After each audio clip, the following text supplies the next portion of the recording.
We've heard from frustrated and worried Lexington business owners over the past few months. If some changes don't happen 20 years from now, people will be wondering why downtown Lexington is a ghost town again, and that'll be the reason. During Thursday night's city council meeting, Mayor Linda Gorton said they found a way for Lex Park to keep parking meters free on weekends and after 7 on weeknights.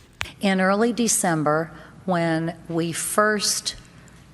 this first all came public and they made their changes, we started meeting with the parking authority.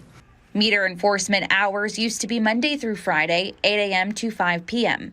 Since the beginning of January, meters are enforced Monday through Saturday, 9 a.m. to 9 p.m. Changes business owners feared may close their doors for good. The city eventually proposed this. Beginning July 1st, the city will increase the amount it pays to park employee and city vehicles in Lex Park operated garages, which is an increase of about $200,000 a year. Council gave the agreement initial approval. Attorney David Barbary says the agreement now goes to the Lex Park board for their vote. They will take a reduction in hours to their board as soon as possible. They have to give the same 24-hour notice that you all would have to do for a special meeting. So I think that's probably going to end up being probably Monday or Tuesday of next week.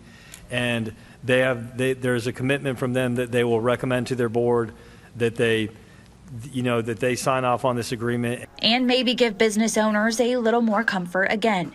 In Lexington, Grayson Passmore, WKYT.